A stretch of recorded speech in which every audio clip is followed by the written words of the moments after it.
All right. Hey, Johnny 5K. Hello, KNet. How you guys doing? Playing some Deep Rock Galactic today. You know, I'll have some things to talk about, but I figure I'd start the game up right away. Playing Gunner in Deep Rock Galactic. Let the good times roll. Did I hear a rockin' stove? Can you hear him all right? Oh, been interesting watching the political situation lately. A lot of the same stuff as last weekend. You know, you have all the truckers up in Canada, and it's interesting to see it spreading.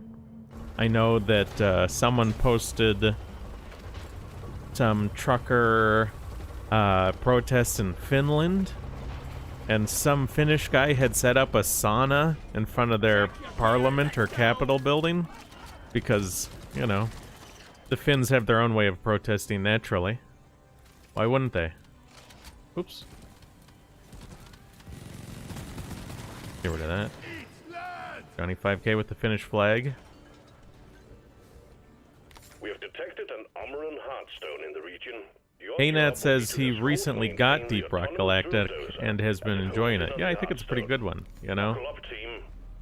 And, I feel like, if you like this sort of game, you'll probably get just as much, if not more, out of this as, you know, like a $60 game. So, this being a lot cheaper.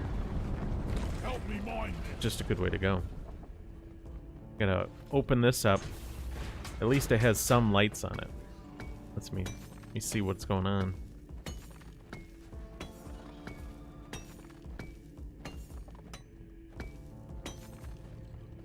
I've heard a couple bugs, but I don't know where they're at. Oh, take a look at this map. A very big starting area. A lot of times the starting area is small.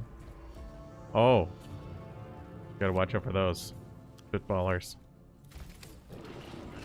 Uh-oh.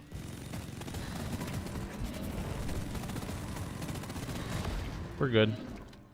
So I'm on Hazard 4. You know, I'm not on Hazard 5. This is the first game of the day. Kind of woke up late. I don't know if I want to go into Hazard 5 right away. I figured, oh, Johnny 5K says GoFundMe shut it down. Yes, they did. GoFundMe shutting down the trucker things. Well, the Freedom Convoy. And that's been an interesting thing to see develop. So you've got, of course, all these people raising money on GoFundMe for the Freedom Convoy deal, and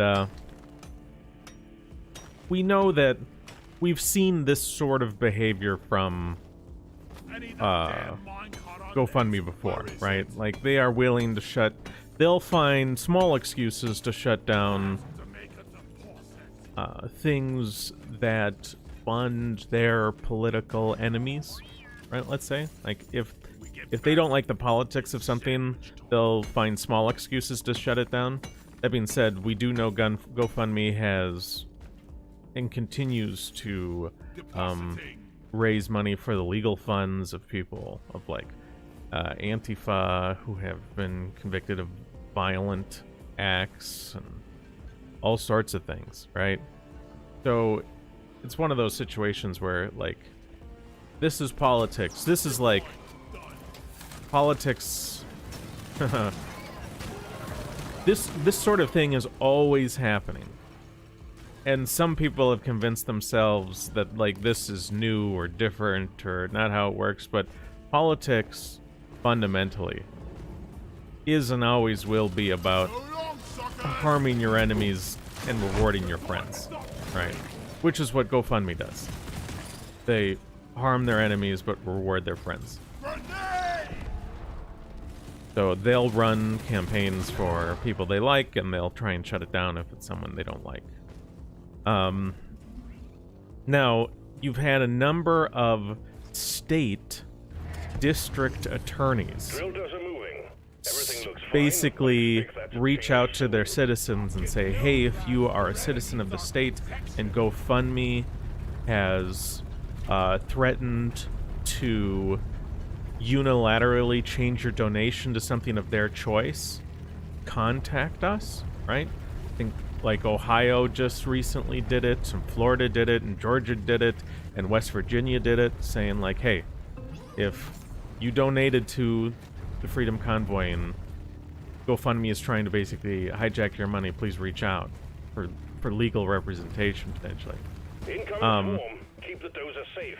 And I believe GoFundMe, in response to these legal threats against them, has said, like, they're going to automatically refund it. Okay, so basically, for anyone who hasn't been watching, the situation is people donate to the Freedom Convoy.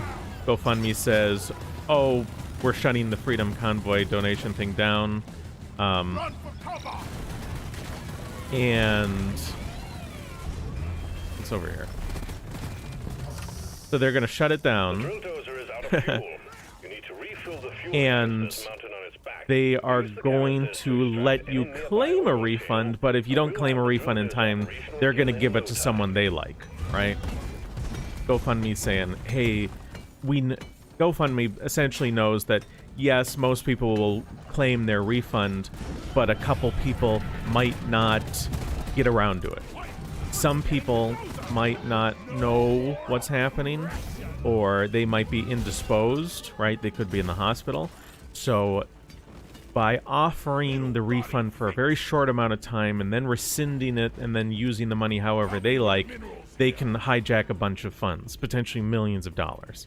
So that's what GoFundMe is looking to do, right? It's hijack people's money, particularly from their political rivals, right? Steal money.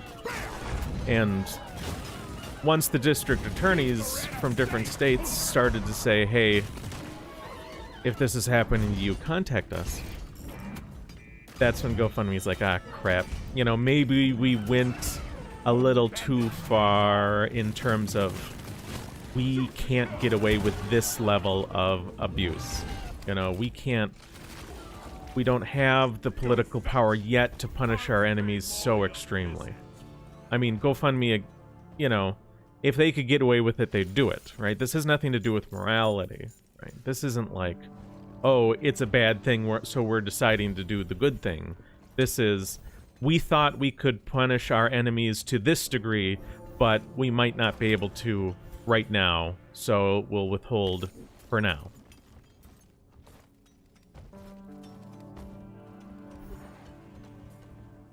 Second Hat, thanks for stopping by. Good to see you.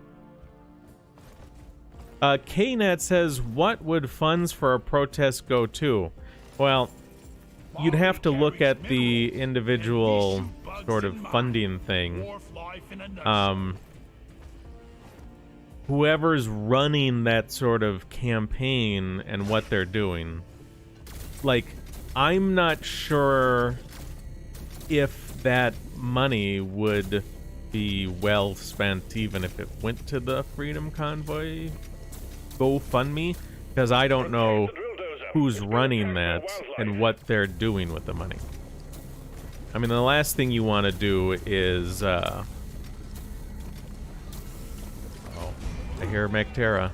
The last thing you want to do is replicate the BLM stuff, right? The last thing you want to do is like fund some guy's $1 million mansion or multi-million-dollar mansion. But in the same way BLM funded all those houses and mansions.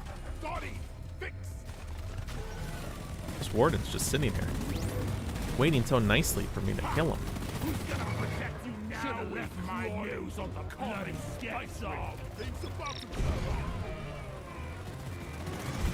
Mr. Gladius, good to see you. How's it going? But regardless of the specifics of the Freedom Convoy GoFundMe, I mean, it is proof in some way that there are people, many people, waiting in the wings who will donate money to something good, right? And that's encouraging. The fact that, you know, it wasn't $10 million yet, I don't think, but like the fact that $10-ish million can be raised from normal, everyday, mostly working class folks for something good is encouraging. Now, a lot of that stuff that... Ooh. Oh, I can almost get that, come on. A lot of the stuff that those people could or should be giving to is maybe banned. Oh no, come on. There we go. Canister topped off. Fuel canister Oh, I should just be loaded sending back into Bosco the to do fuel. things. Bosco, line it.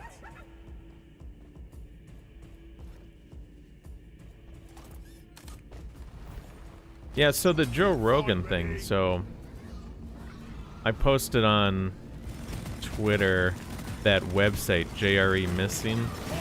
So Joe Rogan had like 70 interviews removed recently.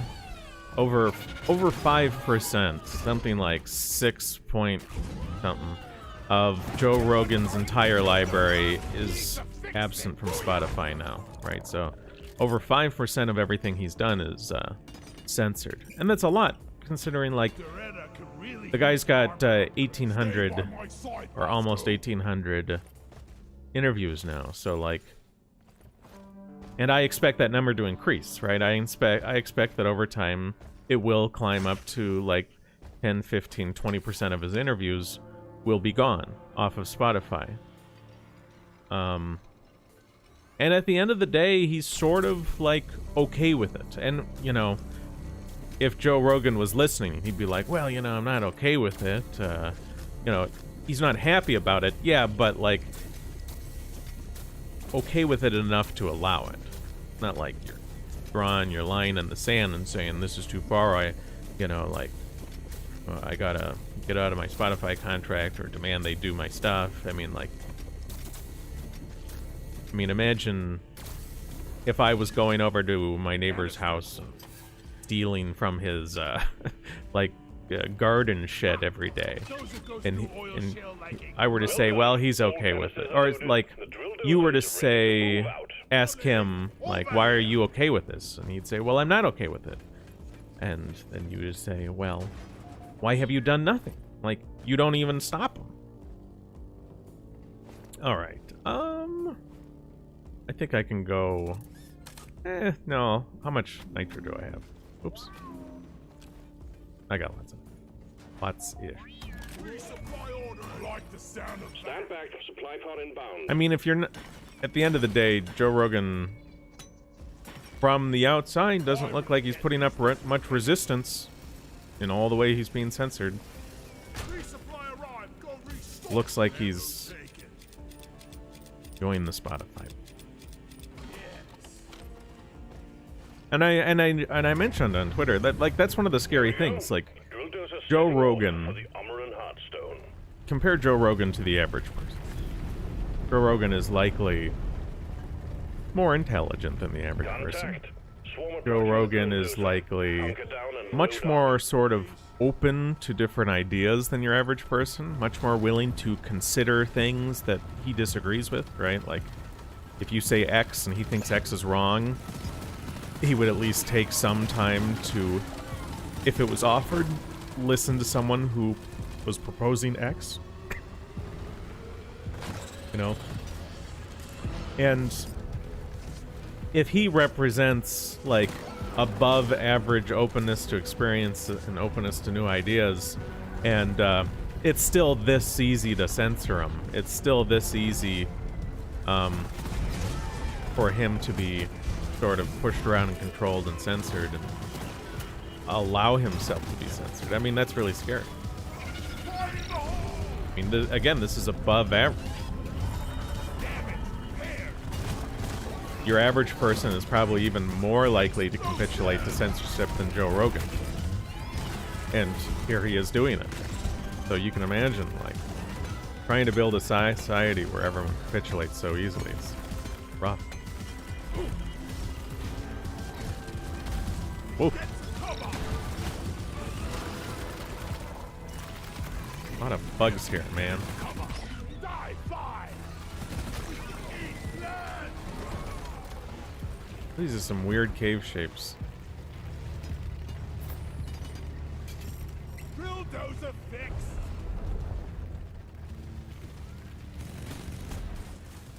Will it run into the Bulldozer is ready to thing? start the extraction Okay, let's of watch the this. Amaran Heartstone. Awaiting Oh, your come call, on. team. Darn you. Where are you running? I want to see if this walks into the drill tip. Because I believe even if the drill tip's not spinning, it does kill him. Oh, come on. Okay. I don't want to die. Shield placed. Damn it. Fix. The web spitters. Got it right. I hate the web spitters. Damn you, Spider-Man.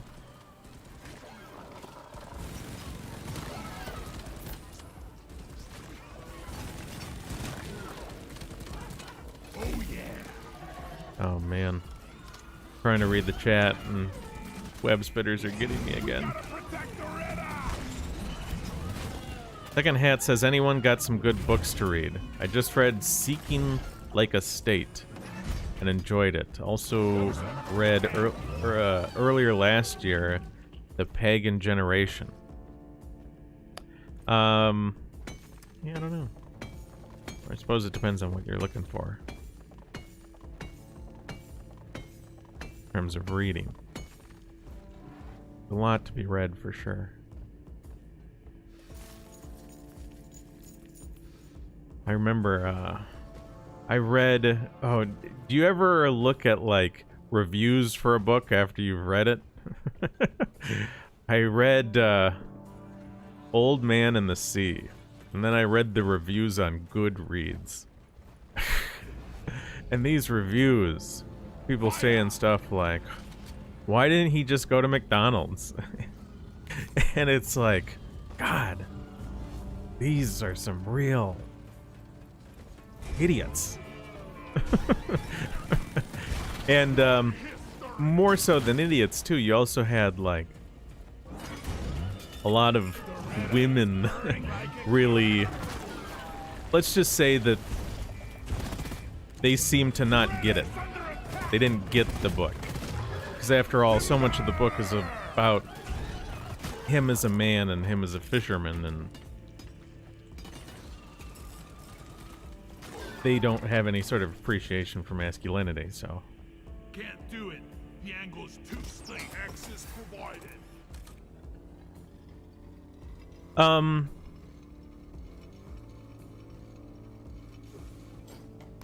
So KNat says, Find it. Joe Rogan strikes me as someone who doesn't take the various ideas on his channel seriously. He does it for entertainment. But I don't know much about Joe Rogan.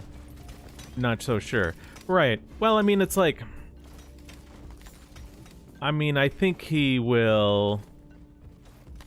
I'm not sure how seriously he takes all the ideas. I mean, there's definitely quite an entertaining aspect to it in terms of like what I think he's going for. You know, I think we see it all the time in sort of what you would call the dissident right, right? So you have people who are in what we would call the dissident right wing, and have been here forever, and probably will be here forever, and more or less kind of have the same talking points for decades, more or less. Take people like Jared Taylor. Like, he's really into what he's into, and that's good. I'm into it too.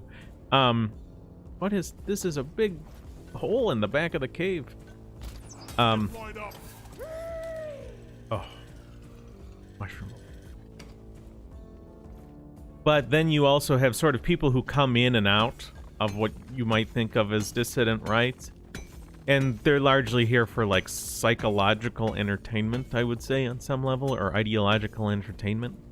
They come over here, they have some like really strong anti-leftist talking points, right? They're here not because they want to be here. They're here because they have some sort of objection to our, like, political rivals in some sense. And then, you know, then they might move on or talk about other things that rather interest them rather than, come on here, picking things up while you're on a zip line. A secondary objective has been achieved. Bonus will be transferred to your accounts on mission completion. Haynat says he's a grug, not a wizard. Weren't you complaining about my interstellar mammoth hunts? You're no grug.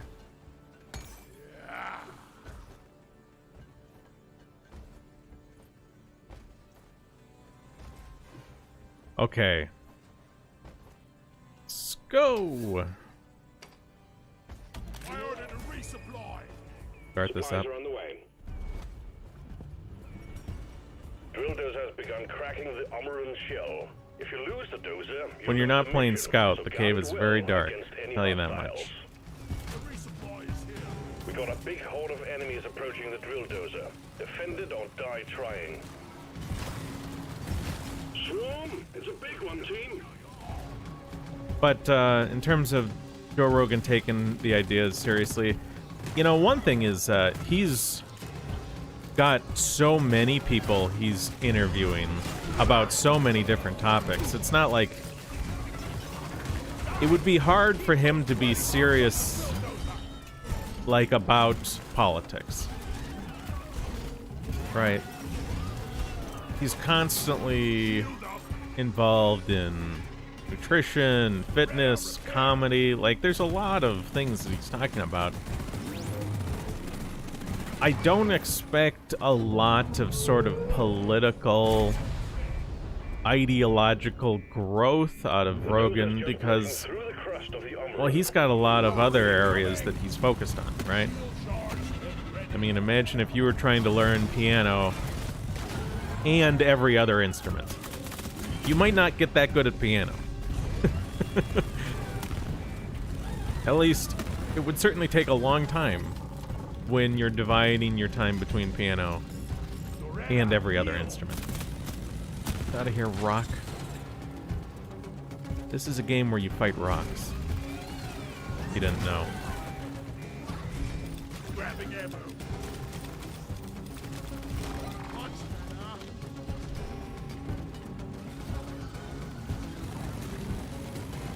Get rid of the warden. I don't know if some of you guys have played this, some of you guys haven't. The warden, as you can tell, buffs everything around it, so creates that little blue link and... Uh-oh. Swarm detected. Keep the drill dozer operational at all costs. So this is a regular swarm, and then the last, We're 50% through, team. drill dozer is still holding together. phase is when all the beamers pop out of the ground to shoot your dozer. Well, so the mammoths would only have to be cloned in the first generation, and after that they would just be regular mammoths, right? They'd just be breeding. You'd just have breeding populations of mammoths in space. Uh-oh. Please, Bosco. Help me. Bosco is not helping me. This is bad. Oh! There we go. Well, I'm gonna lose a section of the dozer here. Yeah, I lost it. I threw the shield.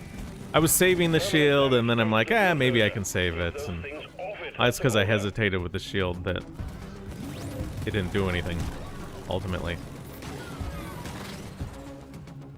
I mean, so on Twitter, I think there are old tweets that got deleted. You know, I talked about, well, like, if I had a space colony right now, who would I invite on it sort of first? As, like, some good people to get on and do things.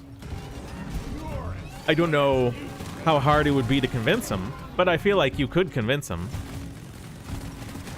I'd get some Amish. I'd get the Amish. Get to work. There's sparks all over the dozer. Attention team, to keep the drill dozer running at full capacity, you need to keep it clear of I mean, if bugs. you have Also, we got an a incoming big swarm. cylinder in space and you've got farmland and whatever, Swarm. invite the Amish. And I would think you could have essentially Amish-ish restricted technology space colonies in a way. Especially restricted in the areas that sort of maybe impact people's happiness the most. Imagine, for example, you lived in something like a medieval town. Oh, and by the way, there's, you know, in one area there's a robot doctor you can go see. Like, imagine if you had, like, automated, machine-run healthcare,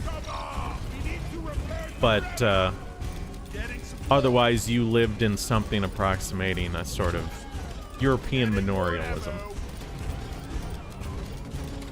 Something like, an agrarian community where you're really close to everyone you're with. And some of the more modern problems might not be problems. Deposit it and wrap up the mission. See, K-Nut says space Amish. You have quite an imagination, but I think that's totally a thing. Like, I think you could really do that. Hearthstone attacks. Nicely done. I mean, Armor and Hearthstone if you look secured. at the Amish or Mennonite communities that exist in the United States today, you know, they don't want to... A lot of them will incorporate a certain amount of technology into their businesses because, you know, if they don't, they'll go under. There's a lot to that. But, you know, depending where they live and everything, so they'll generally not have electricity in their houses, but they are required by our codes to actually wire their houses for electricity. So if they want to build a house, they don't just need to save enough money to build a house.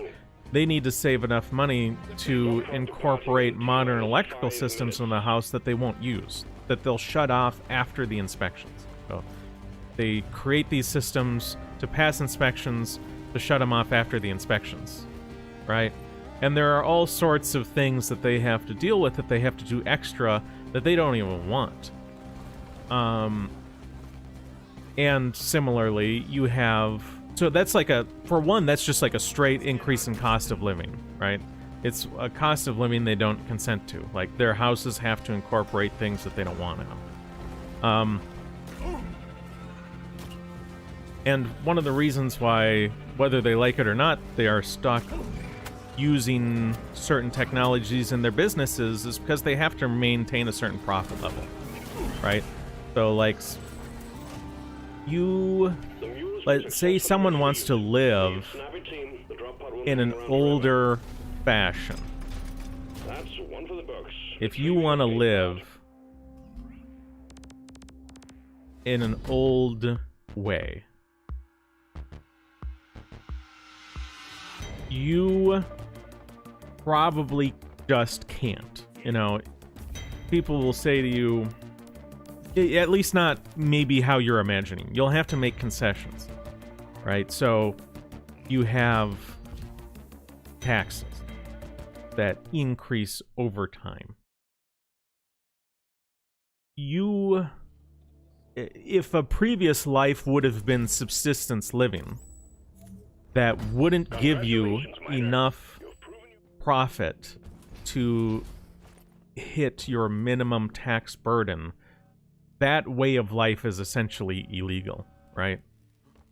You cannot live in any sort of way that fails to meet your minimum tax burden. It's illegal to live that way. You understand what I'm saying? Mr. Gladius says, no big cities with giant skyscrapers, I hope. Well, I think there's, like, opportunities for lots of those things. You know, like, if you had, if I had space colonies, I think we could have different space colonies for different things. I think you could have people choose sort of different lifestyles and technology levels, and I think over time you're gonna see. I think over time you will generally, well, it's like an evolution thing, right? It's like certain of those colonies will be more productive in terms of humans. They'll be more, the humans will be happier and healthier there, and they will become more common to the point that the other space colonies will be fringe, right? Now, I think if you had that sort of system go up in the long term, I think I think a lot of people would be happiest in something approximating more sparse communities with people you genuinely, like, really intimately know and like, and engage in both maybe simple agrarian and hunter-gatherer systems while getting basically the advancements of technology through like automated healthcare systems, rather than like living in the pod hyper-urbanism. I think people will be a little bit happier. Like if you ultimately had totally functional space colonies, one with like automated healthcare in a agrarian hunter-gatherer manorial hybrid versus living in a pod eat the bugs world, I think people will be a lot happier in the first one. The fruits of my labor. Although maybe less inventive in some ways, but that's not the point. Excellent. Necessarily, is it? Contributed to the Be the wealth most of inventive. Deep Rock Galactic, and management salutes you. Be proud. Very few dwarves live long enough to get promoted, and you have truly earned it. Rock and Stone Miner. Spencer says, for me, I think there could always be a way to have traditions with modern technology. Yeah. Well, I mean, I think that's kind of what I'm talking about, too. I mean, like, living a sort of more traditional European life on space colonies is tradition and technology, right?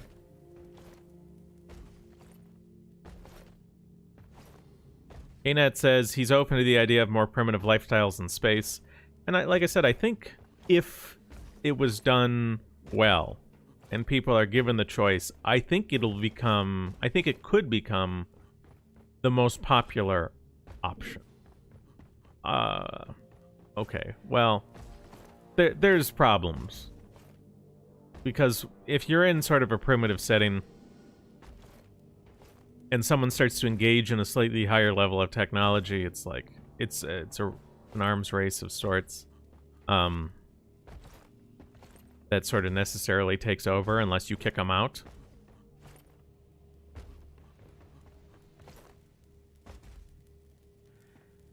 Well, anyway. I'm gonna wear this in honor of Carl. Alright, let's take a look at the time here. Patricia says he didn't know I had a YouTube? Really? You mean my main channel? Or the gaming channel? Yeah, I'm on the gaming channel here. I'm on YouTube, Twitch, DLive, and Trovo. Most people are on YouTube. Some are on DLive. And occasionally you'll get people jump in on Twitch. And occasionally I'll be featured on DLive. And when I'm featured, then, you know, a bunch of randoms come in. Although they can't always speak English, right? Is that what's the most popular language on DLive? Like English and like one of the most common countries of origin for DLive is Turkey, I think.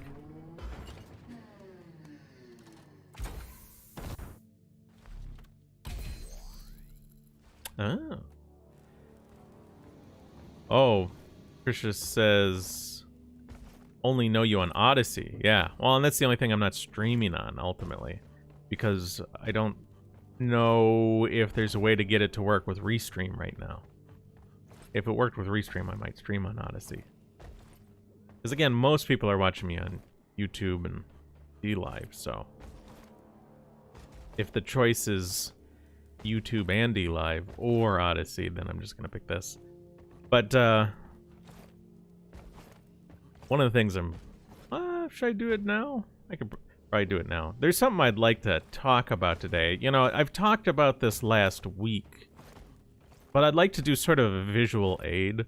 What I'd like to do is sort of be able to talk in a somewhat planned out way where I can take the clip and put it on my YouTube and Odyssey.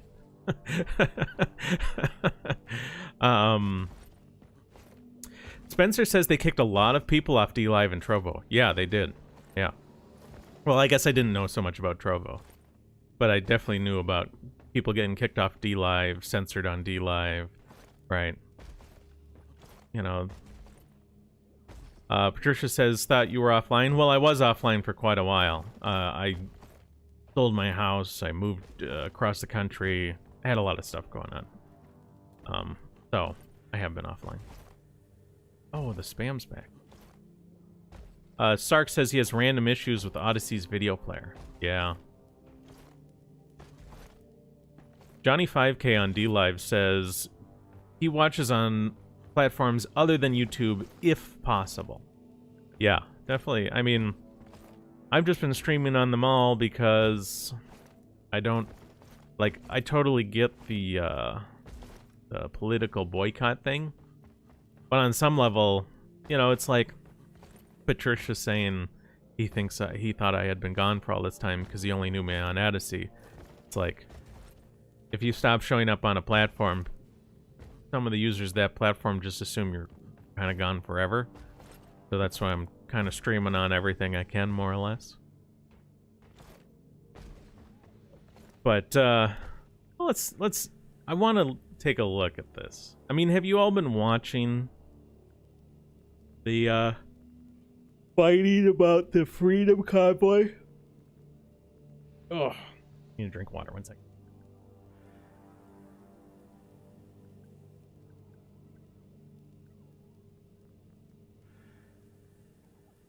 All right.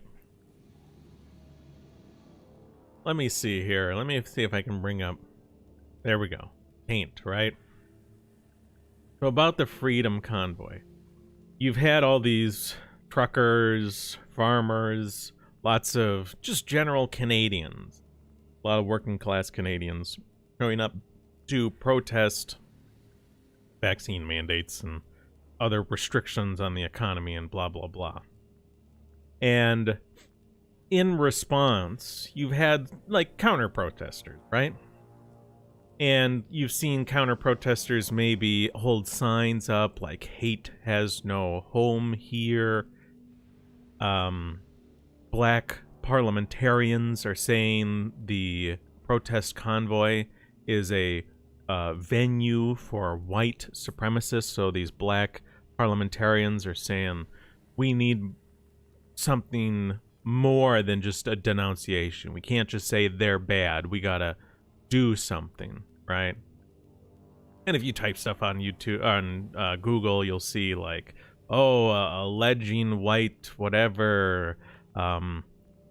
Local leadership is treating the majority white demonstrators as if they're acting reasonably. You know, majority white demonstrators. It's like, ooh.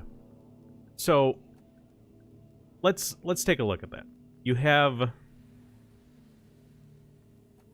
the accusation. I just need a bigger.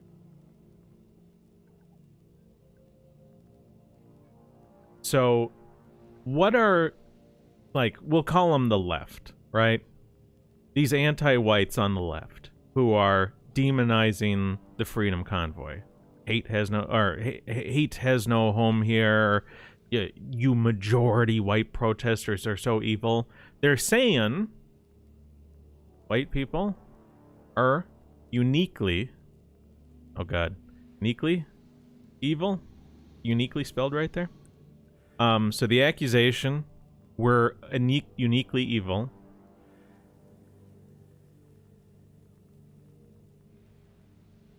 Oppressive.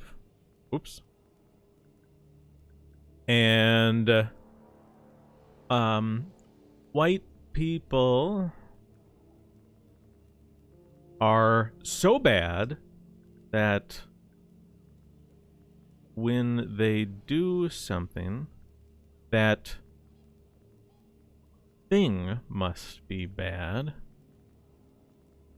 Majority white political movements are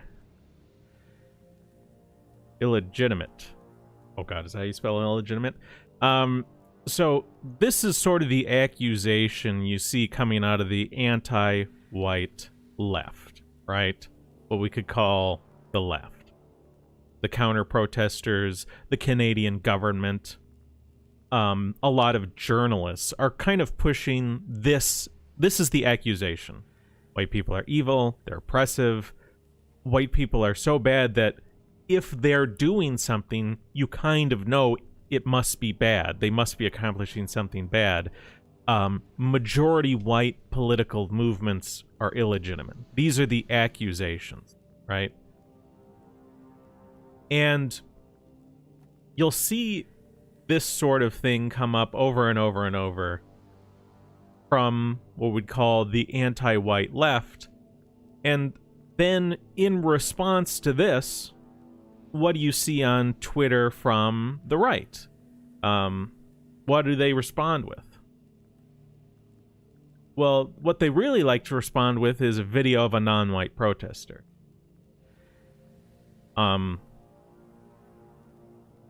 So the response is, we're not all white.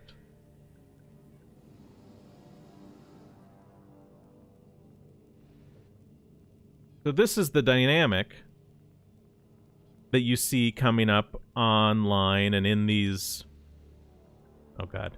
In these, in the political discourse. You have one side saying, white people bad, white people evil, white people need to be stopped. And then the other side says, well, you know, our protest isn't only white people. It isn't just us whites. There's also non-whites here. Does everyone start to see what the problem is with this? This response comes off like a groveling apology. Because one, it doesn't actually address hardly anything here. And two, a little bit... the thing is, when you start groveling like this, when you say, well, you know, we're not all white, it comes off to third parties, like kind of fence sitters, like... No, interesting that the response doesn't hardly address any of the criticisms, right? If you see someone avoiding certain criticisms, you kind of assume that they don't have a good response to those criticisms, and that the criticisms might be valid. Right? If you see a debate between two people and one guy never addresses the points of the other guy, well, maybe that other guy is right about some of this stuff. So this is why the response is so weak and disgusting. It really comes off as groveling. Let me see if I can bring up my thing here.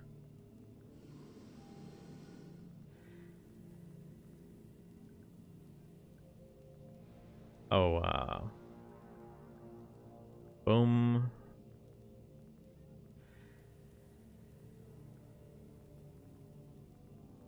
I just want to bring up my window. Wikimedia.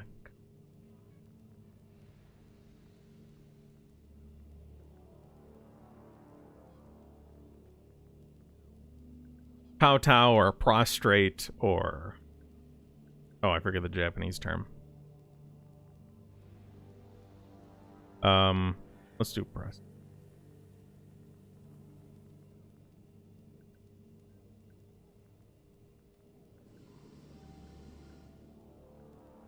You know, when you sort of, they bowing, when you sort of prostrate yourself like that in front of other people, it looks from the outside like you really are below the other person, right? When the accusation is you're bad and you fail to actually deal with that accusation, people from the outside might think that you are bad.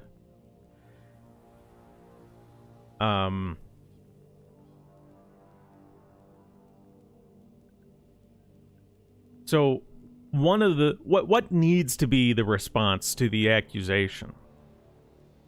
Well, in some way you need the counter accusation, right? They're saying terrible things about white people. So the counter accusation needs to be on some level, hey, you're anti-white. Oops.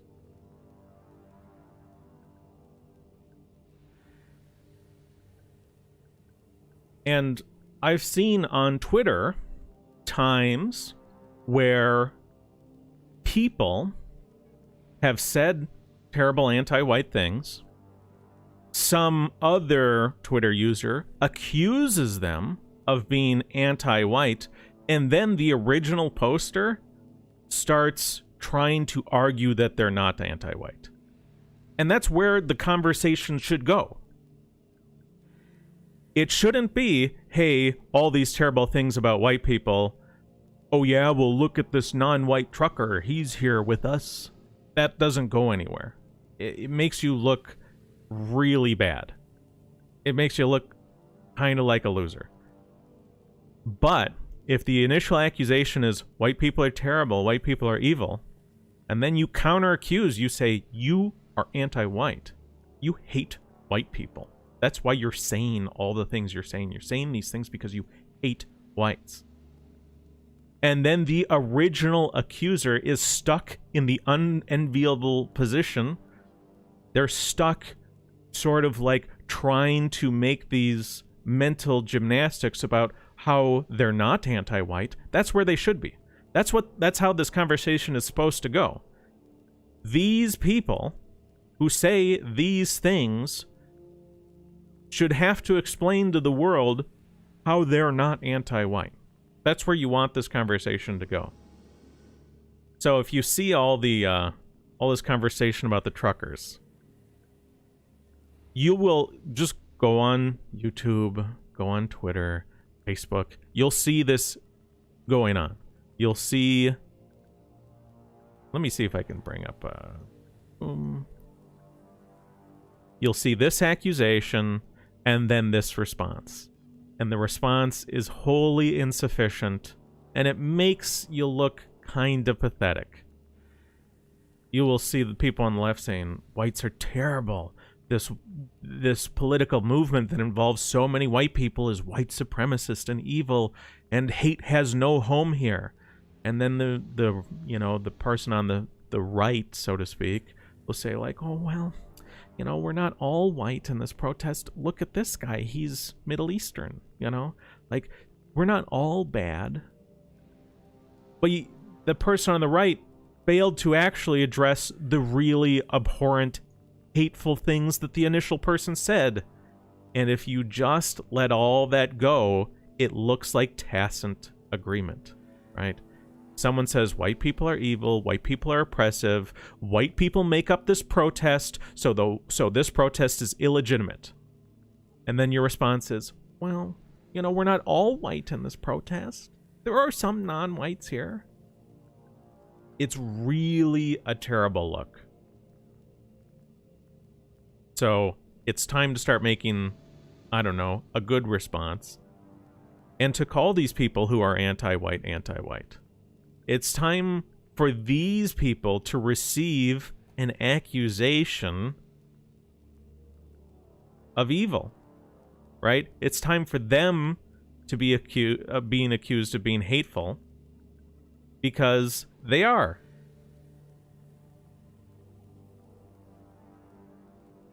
They're the ones who need to explain how they're not hateful.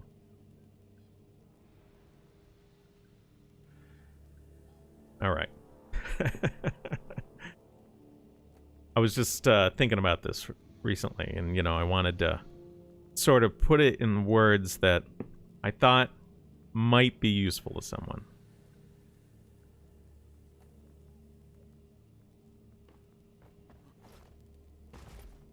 Mr. Gladius says, yes, we are white, so what? Is a good answer. Yes, but I think you really do want to make the accusation, right? You know, like, when you say, yes, we're white, so what? You're sort of inviting them to say an anti-white thing, but make sure at some point you get around to calling them anti-white. You know, we're not just, like, one of the nice things about someone saying an anti-white thing is that it puts their hate on display, and now you can sort of make the accusation and make it known to everybody, right? But if you just invite them to say increasingly anti-white things and you never make the accusation, then you've wasted your opportunity.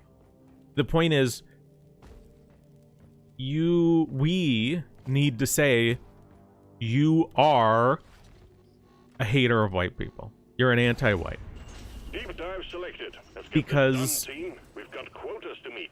If they don't find some sort of response to that, it will make them look bad to the average person. Even if the average person hasn't heard the term anti-white a lot, they'll instinctively understand that it means a hater of white people, right? So it's important to make the accusation.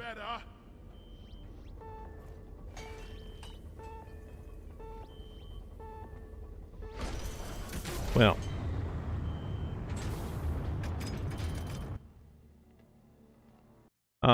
KNAT says, yeah, so one of the problems with the typical sort of right-wing response is that if someone's saying white people bad, white people evil, this movement's of white people, therefore it's illegitimate, when you say that, hey, some of your guys aren't white, you are giving them validation on some level that because you refuse to address the other points, you are in some way saying, well, if you were right that we were all white, then it would be bad. It would be evil. Welcome to the deep dive, but miners. white people can have political movements. Like, a bunch of white people can care about freedom. That doesn't make it legitimate. It's not legitimate to ignore or dismiss the political whatevers of a group just because that group happens to be white. Watch out!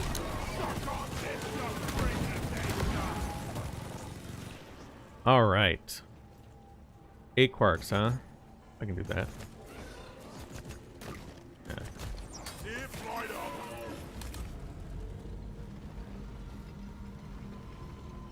up. Okay,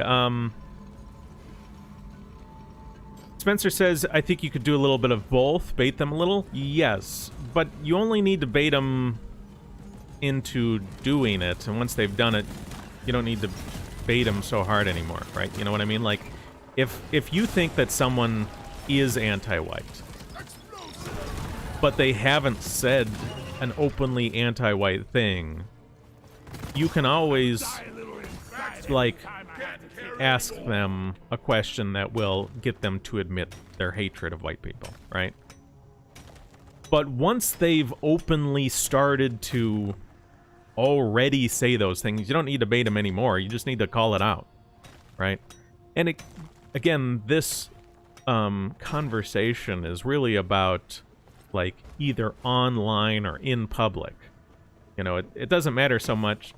Like, this isn't all about a one-on-one conversation with an anti-white, right? There's an entirely different dynamic when it comes to trying to convince someone of something versus trying to make sure your audience understands something. Because on, like, some level, when you're arguing on Twitter, especially early on after a tweet has been posted, and a bunch of people, like hundreds or thousands of people are going to see it, then it's like, well, you're not arguing to try and change the person's mind as much as you are trying to influence the dozens, hundreds, or thousands of people who are going to see this exchange, right?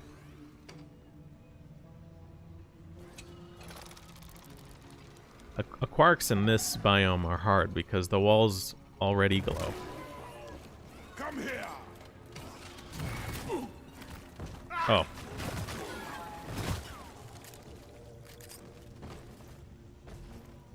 Well, there's another one right there. I'm just gonna send Bosco to do a lot of this. Bosco, get that.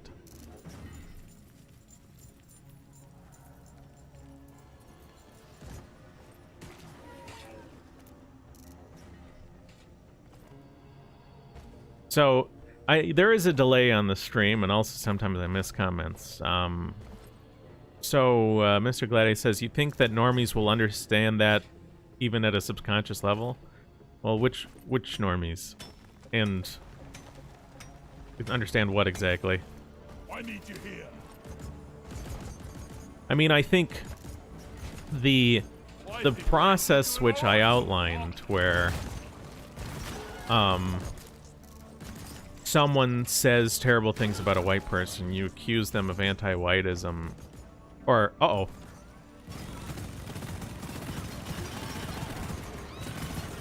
let's get rid of this real quick. Oh, get back here.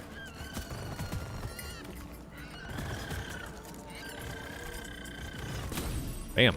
Minerals The secured. I think like everyone is noticing Positive.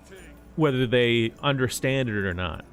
Like all of the normies, like by normie, we're talking about people who are vague, people who don't think about these issues. They do see a counter, someone who's anti-freedom convoy.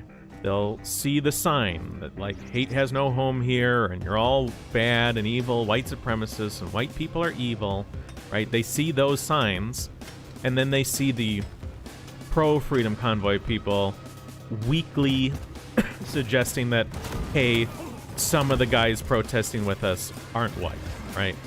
I think everyone does see that, and it has an impression on them even when they don't realize it. It makes the right look bad. It makes the freedom convoy look weak. It makes them look like they tacitly accept the notion that, yes, movements of white people or just white people are bad and illegitimate and evil and oppressive, right?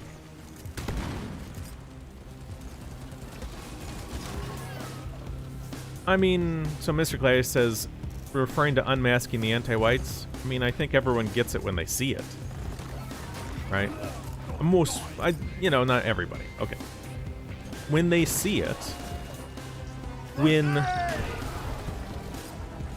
a vague sees an anti-white saying terrible things about white people, they might be open to it being true or not true. But when you put that hatred to task and tell them that they're only saying those things because they hate white people, and if they can't come up with good responses, then yes, it does make them look bad, right? Your average, normal, everyday person will not have a good impression of someone who gets accused of hating whites and cannot come up with any sort of reasonable response for why they're saying hateful things about whites. I mean, maybe there's some way for that person who is accused of anti-whiteism to come up with really clever responses that win the crowd back, right? That's always possible. But it puts the onus on them to deal with the accusation. Down it goes. Remember, part of what I was saying with the thing was Follow me, Bosco. to make our own accusations, right? So you have these people saying whites are terrible, whites are bad, blah, blah, blah. It's all an accusation. It's an accusation of evil. And rather than specifically detailing every way in which whites aren't evil, which would take forever, because you'd have to address every point they'd ever have to make the accusation to them, so they have to address why they're not evil, right? Johnny 5K, I do have all the chats combined on my screen, so I do see them all. but you don't see them all. And I'm not going to put it on screen just in case someone comes by to mess with me, right? Here's the thing, right? Let's say someone's observing a debate. There is a tendency for an average, everyday, normal person to assume that the truth lies between two extremes, right? You know, it's often not that one person in the debate is wrong and one person is right. It's often that one person is right about some things, but the other person is right about other things. Does that make sense? You see how a lot of people have that perspective? Well, let's say people have that perspective, that the truth is in between the two. Well, do you want your conversation to be about they say whites are evil and you say whites are okay, and now the audience who's splitting the difference between the two comes to the conclusion that whites are only kind of evil? Is that what you want? Or do you want the conversation to be turned into, hey, they're an anti-white hater. They hate white people and they say terrible things about white people because they hate us. And do you want the audience to come to the middle of the road conclusion of, well, maybe they only kind of hate white people, right? Because then that's splitting the difference on that. So you want to control the conversation to be about their hatred. Objective completed. Because the audience will split the difference on a lot of it. Not always, right? I was really hoping for some nitra here.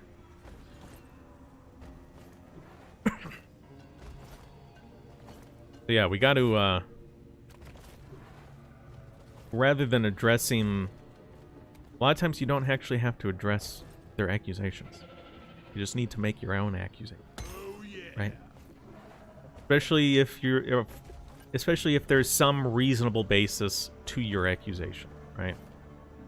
Like, they actually have said hateful things about whites? Bro, I don't know where any nitra is.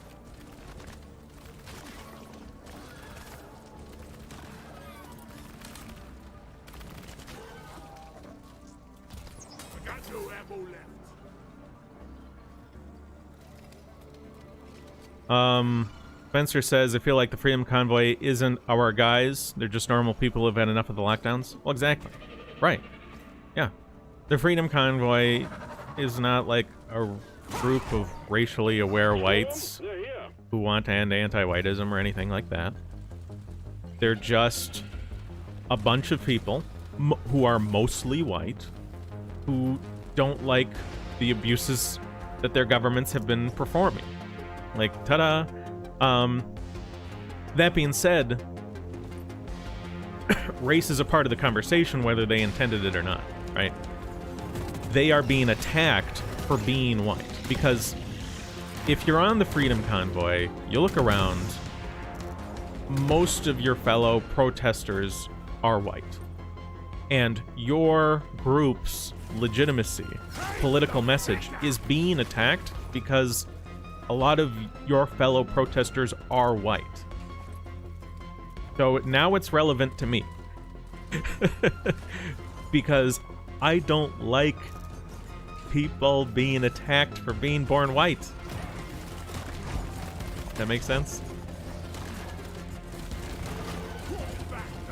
I don't know where any nitra is. I'm gonna do this last bit with no nitra, I guess. It's only a regular deep dive. I can probably get away with it.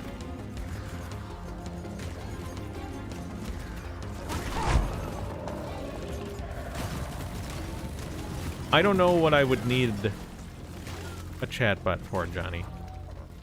You might have to tell me what you're thinking. I don't have enough nitra, but I'm going to do this black box. So hopefully I don't die.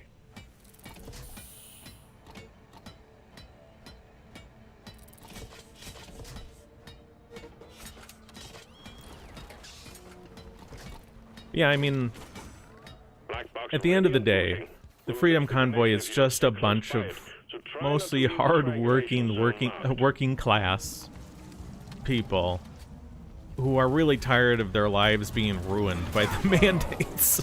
Like, that's it. Oh, I thought he might turn a little bit when I did that.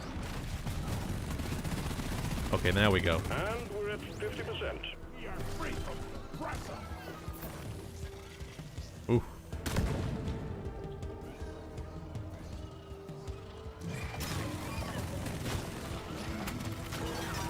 Oh, whoop.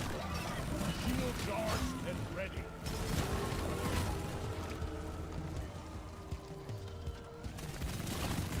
Varg says, is Deep Rock the most Strezerist game out there? I don't know. 75% team. Pretty good. You know, this, one of the things we talked about, like me and Krogan when we first started streaming Deep Rock, this certainly is one of, like, Deep Rock Galactic is a game where 4 hard working class men drink beer, shoot guns, yell real loud, We rock. and are generally Retrieved. Objective treated as the completed. heroes, Nice right? performance, Minus. So, working class. Well done. All objectives completed. It's quite a, it's To return the mine it's head, and we will send in the drop a pod. very different thing than what you're expecting out of most other games, right? Expect heavy resistance until we can pick you up. To have hard-working men busting their butt in sort of a blue-collar environment, a dangerous environment, akin to many of our forefathers drinking beer and being gruff and swearing at each other. You know, when you accidentally shoot the other dwarves when you're playing co-op and whatnot, you hear them swear at each other, like calling each other arseface or whatever.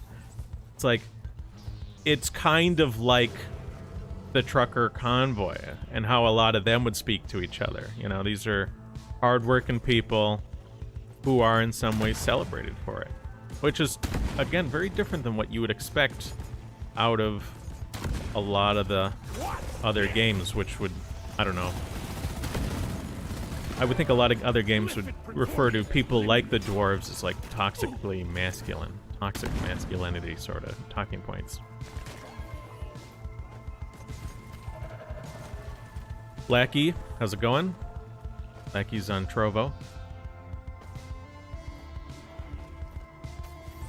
Mr. Gladius said, too bad Krogan's not here today. Mr. Gladius wants to hear Krogan's view on Dying Light. Dying Light 2, I think, is new or it's out. I've had on stream Pale Hominid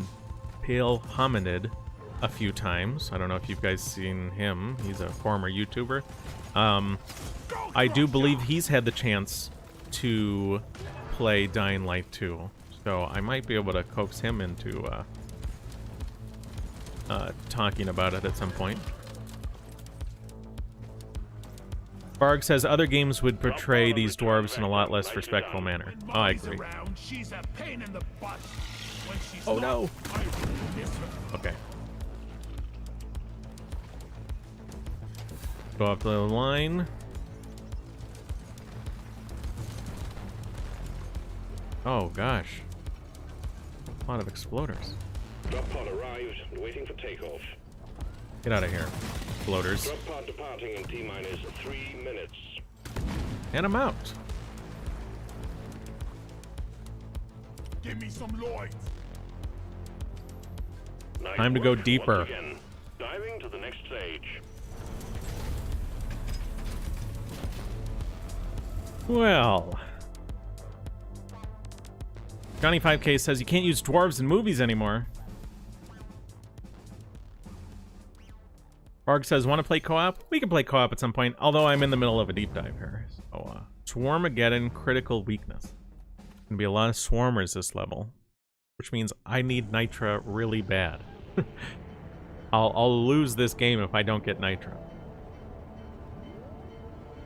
I'm going into my second stage and I've never had even one resupply yet.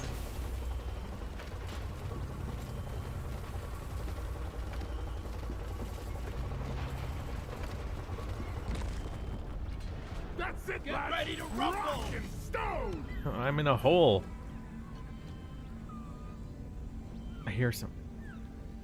Like I hear a warden or something. I need support. So this is on-site refining and another black box. I'm just gonna jump out. Ah, there he is. The deep dive begins. You still have a long way to go, but finish your objectives. We'll send you deeper into the heart of Hogsties.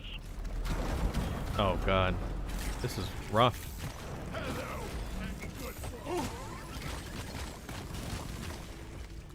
I at least get a little nitro here. Oh no! Oh no, Davey! This is scary. I'm about dead here. I mean, I do have a couple revives from Bosco.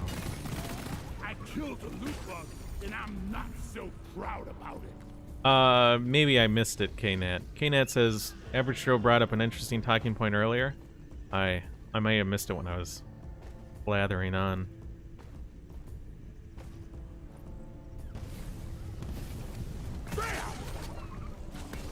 Get that. Point. Let's get the more kite. Request accepted. How am I doing on nitro? Humpjack inbound. Not enough. Wish I loot bug open. Do loot plugs not explode as much as they used to? That hardly went anywhere. Am I gonna get enough nitro just from loot plugs?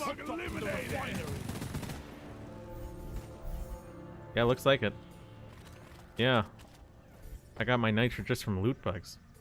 Oh my god, and a hoolie hoarder? Okay. I don't know if I have enough ammo for this. Where's it going? Oh. Okay, it's gone. I don't really care that much.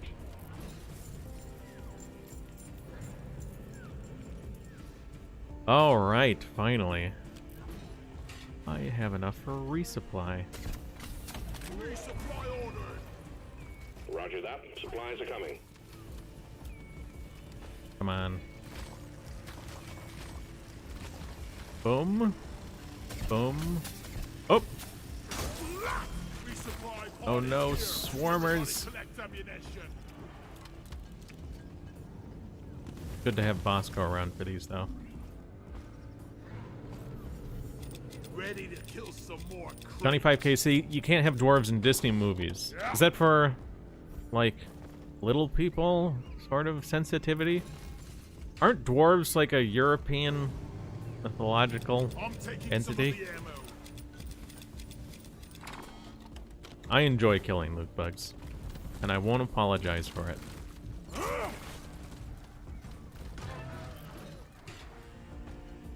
Oh my god, there's a bunch of nitro. Wow. Bosco, knock some of that on the floor. Oh my gosh, more nitro. Now I'm swimming in it. I better get it though, because I might need it for the next thing, right? Oh no, swarmers. Jeez, get out of here. A lot of them. A lot of them little bastards. God.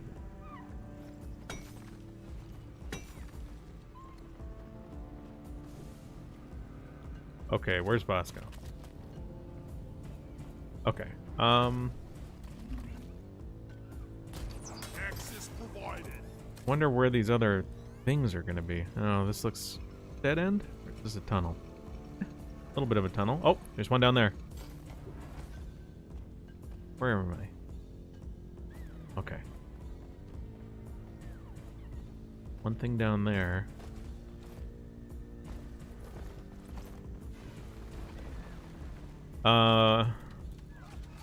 Spencer says there was something on Fox News a couple days ago about that. Oh no. About what?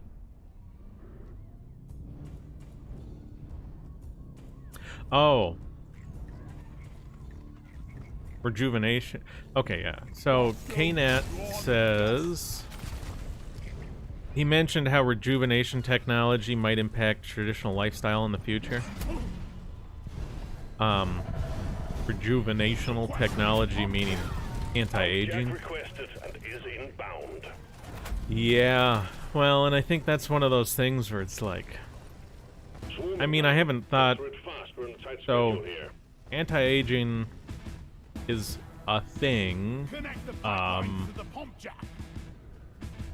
That being said, I haven't spent any great deal amount of time thinking about potential consequences. Naturally, just thinking about it even for a moment,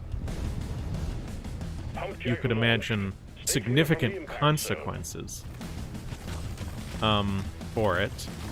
And especially depending on how those consequences are felt in terms of, like,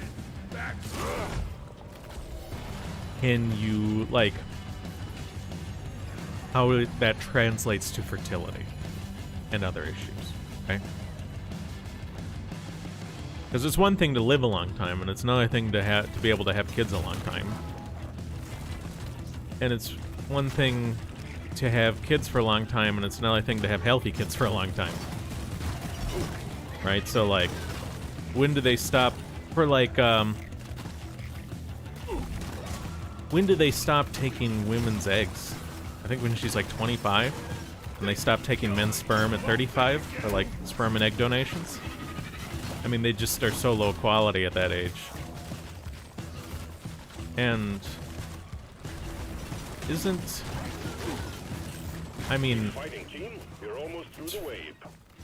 This is where I should pay more attention in high school health class. But, I was under the impression that women don't continuously make new eggs, right? They have the eggs they have, and they either get used or sort of pruned as her life goes on. So, like, to push fertility past that window, you'd have to change something about female anatomy. And if anyone's systems of anti-aging and human longevity involved changing human reproduction systems and organs, and it's quite a thing. Scoop says, "Hey, how's it going?" Hey, Scoops. Scoops is on Twitch. Just so you know, Scoops, most people watch me on YouTube, but I do stream on DLive, Trovo. Kind of. I've had different people watch me from different areas.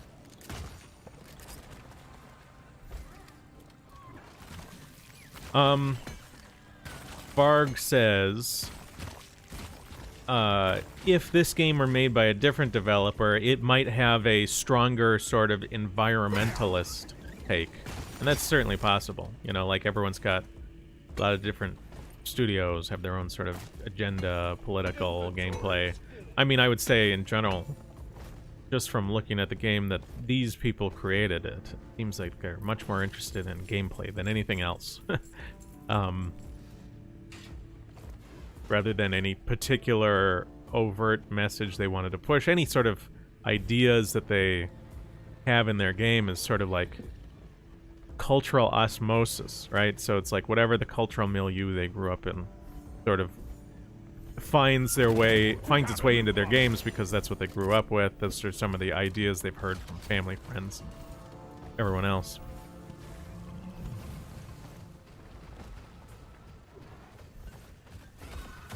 Uh-oh. Get out of here. Boom. Wow. Okay, I better do my black box here at some point. I'll do my black box and then... Help me build it, please.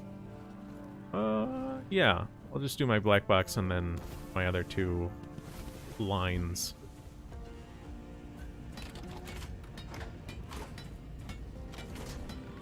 Spencer says, I think an even longer lifespan would be bad for birth rates. Well, I mean, there is some sense of if the human fertility window remained roughly the same it is now, but everyone's life was doubled in length, Black box activated. the doubling of your life, especially if it's doubled in terms of, like, a sort of quality way where, you know, people at 120 are still climbing mountains, there could be an increased sort of feeling that you have all the time in the world and there's no rush to, I don't know, do things with your life. There, team. 50%.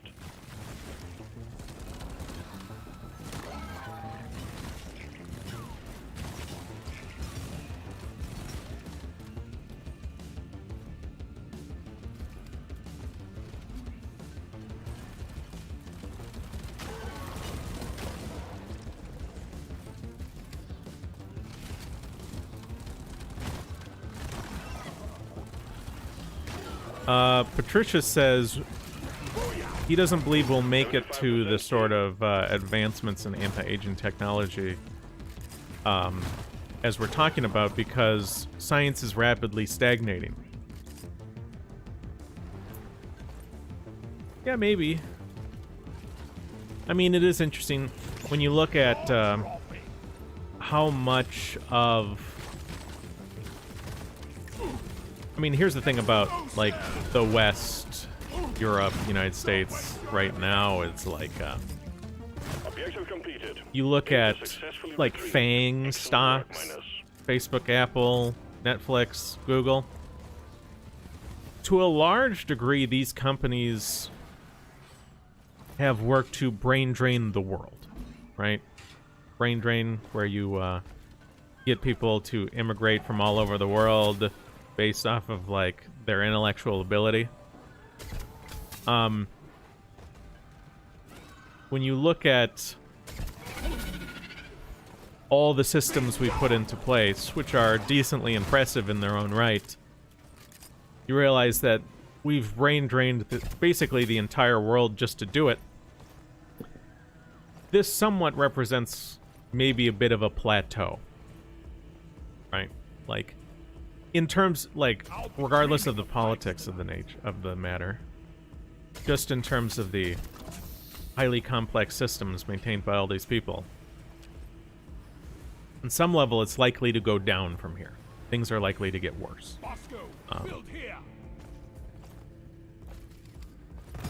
God, there's a lot of loot bugs here. It is true. They are full of goodies, and that's their fault. Oh my god, swarmers.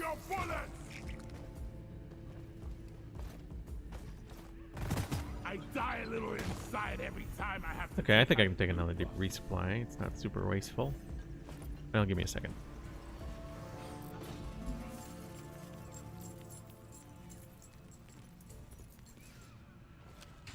Okay, last pump jack. Think I can reach here? Oh man, I had that. There we go.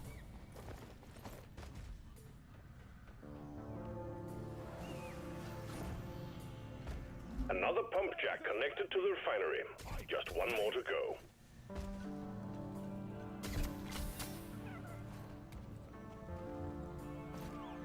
So, Patricius notes that there doesn't seem to be a lot of, like, significant innovation in China. Obviously, China has industrialized and improved their quality of life pretty significantly, but largely they haven't done it with, like, novel systems, right? It's not like they're creating brand new anything. They're mostly copying things that have existed in other places, and they've pulled in a lot of outside intellectual talent of some sort to get to where they are. That may be true. They also do have a lot of sort of national and ethnic pride, and I think, and, you know, that can go a lot further than people expect. One of the thing is, you look at, for example, intelligence leaks to China, right? So you have that congressional document, which I could show on screen at some point, talking about PRC, People's Republic of China, espionage programs in the West. And one of the main ways those systems works is a spy from China will approach Chinese Americans or Chinese Europeans, Chinese people who live in the West, were born in the West for the most part, and will say, hey, your ethnic brothers back in China need your help. Bang the fire! Swarm detected. Will Get you ready. spy We'll be with you shortly. for your ethnic kin? Right? Objective completed. And that's All largely pipelines how are set up and PRC espionage recruitment works. All setup completed. We're ready to So, start of course, extracting the liquid uncomfortable volcanics. fact Return to the is refinery and start up the pump Chinese sequence. immigration into your country represents Incoming. the pool of Scenario potential espionage targets for PRC recruitment.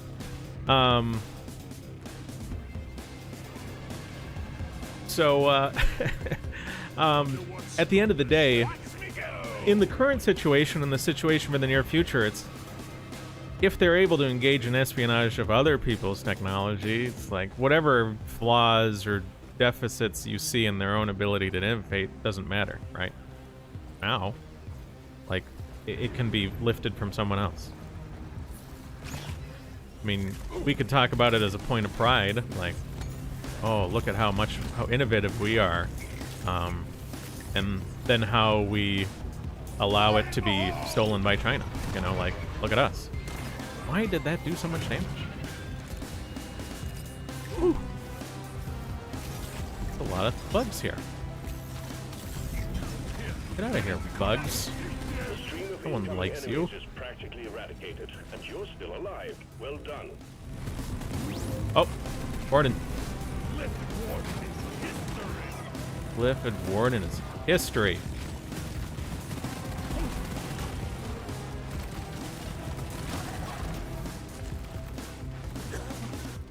Varg says, highly organized bureaucracy has been an official religion of China for the last 2,000 years at the very least. Very scary thing. Yeah, I remember, you know that guy? He's on Twitter as Viceroy. He's that guy who coined the term Baizua, that sort of white liberal term in Chinese. He made the argument that Chinese bureaucracy has been a significant evolutionary pressure in their society to lead to their above average IQ. Basically what he said, right? Like, Chinese people are intelligent because Chinese bureaucracy historically for the last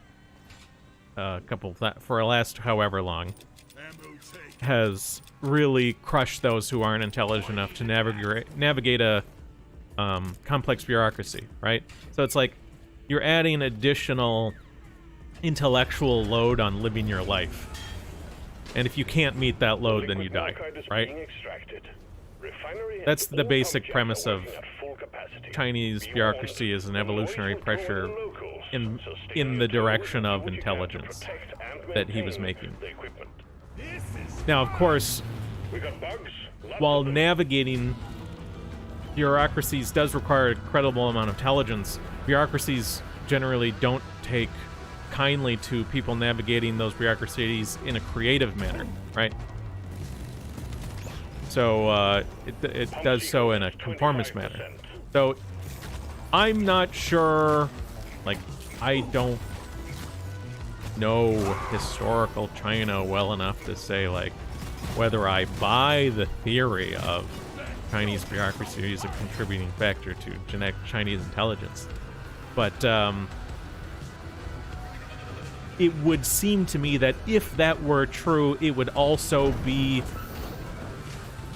the same system that crushes Chinese creativity, right?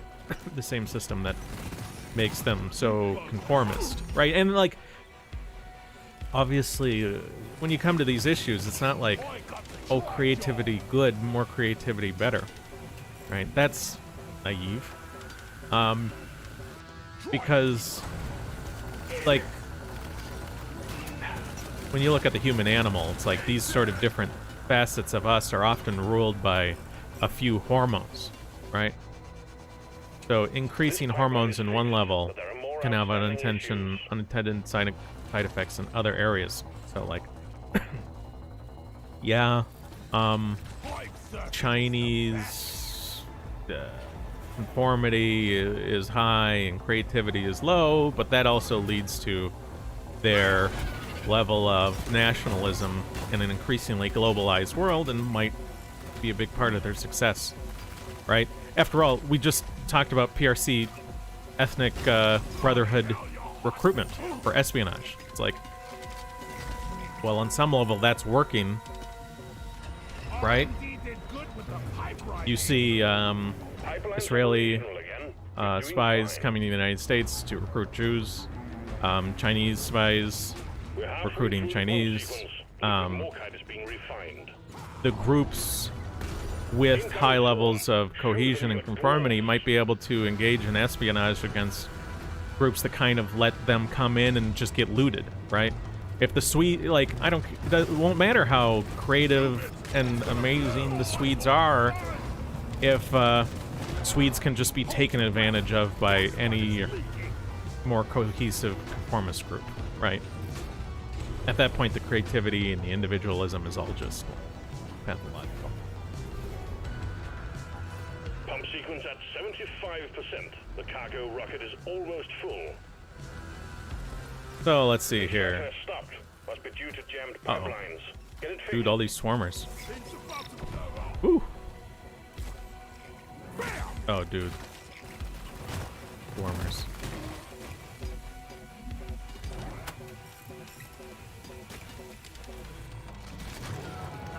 This pipeline is fixed, but you need to clear all malfunctions in order for the refinery to run. So,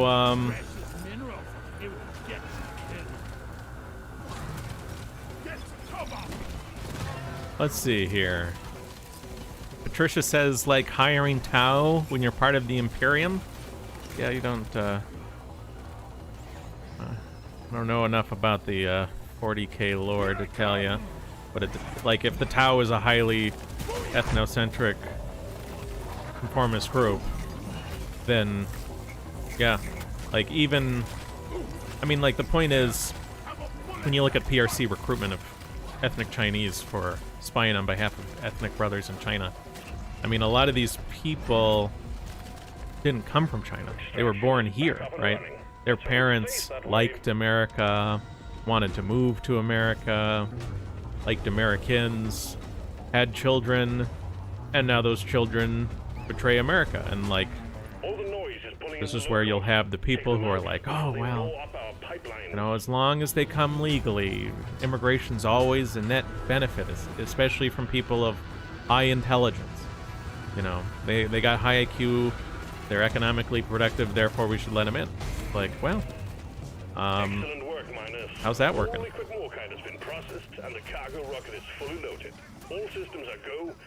Okay, I'm gonna bounce around a little bit and then take that last resupply when it's time to go.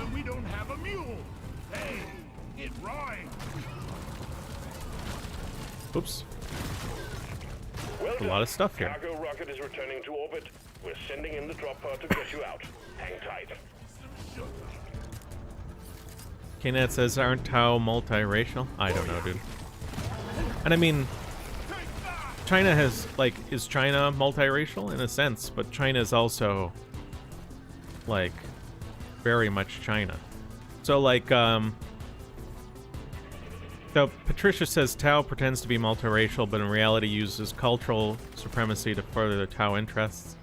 I mean, it's sort of like, well, so I don't know about the Tau. If you're a highly intelligent white person, or a highly intelligent, accomplished individual, and you are willing to contribute positively to the Chinese system, China will probably let you in. Keep in mind, the system itself is going to be fundamentally about Chinese interests, right? Like, you're not one of them. You're just on their side. You just defected.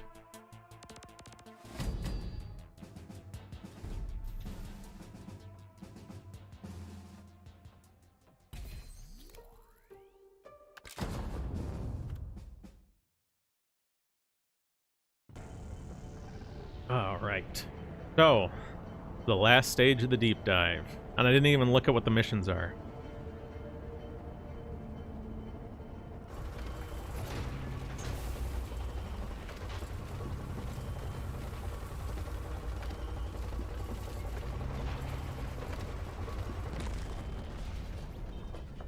Alright. What's the mission? Quarks! Again! And alien eggs. Hate the eggs. Alright. There's the mine head. Miners, you've done very well so Oh, far. it's up there. Judging from these readings, I have not doubt you'll make it through stage 3, but we'll see. You've surprised me before. Eyes on your objectives. Let's get it done. Hi, Warden. Bonk. Who's gonna protect you now, Homecoming, yes, Ooh. Another Warden. Had a lot of Wardens this run. So far, no bulk detonators, but a lot of Wardens. Why? The eggs are right next to each other down there somewhere.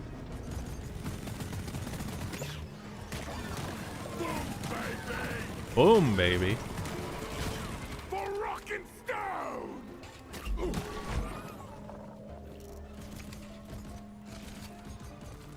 Okay, I don't think I need nitro. Nah, probably. I just need to get the quarks and the eggs. Okay, let's...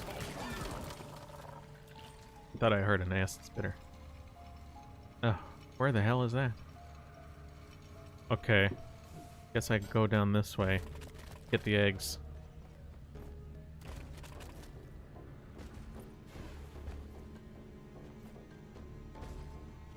What? Where am I? Oh. Revert.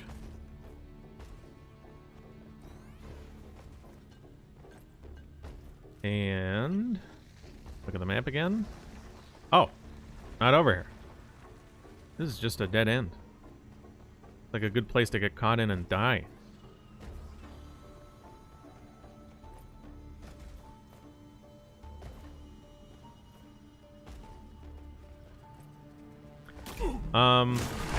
In regards to the ethnic makeup of China, you know, I mean, it's like super majority Han Chinese, right? But regardless of the individual sort of complexities of the intermixing and the various ethnies, is that really that much different than, I don't know, the Viking raids? I mean, you know, the Vikings, the Scandinavians, I mean, they started their own clan in Scotland, right? They set up shop there, and like the Vikings had a lot of slaves and girls they brought over from like the British Isle. There are parts of like Norway that are like, when you genetically test them, like they're like, oh no, my family's been in Norway forever, right? You might think that they're functionally pure Norwegian, and it's like they're like 30% Irish, Scottish, English, Welsh, right? Like that's a lot of slaves that got brought over. But that being said, are Scandinavians really that different? I mean, no offense to anyone, but it's like this is interethnic relations within a wider sort of intra-racial context. North Asians fighting their Asian neighbors and breeding with their Asian neighbors. It's a little different than it's similar to Europeans, northwestern Europeans fighting with other northwestern Europeans.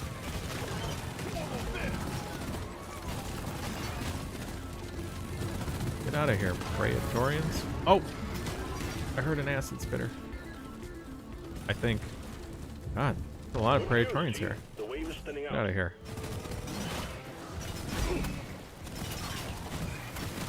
I mean, I probably could have used that earlier, but...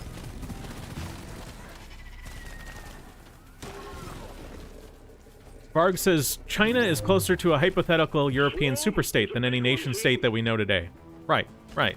It's sort of like a much more authoritarian EU. I mean, imagine if the EU really became became sort of like the federal government of all of its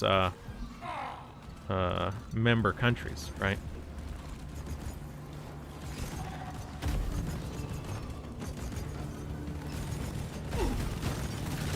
Get out of here, bugs. Okay. Probably could have used that earlier. Lost a lot of health.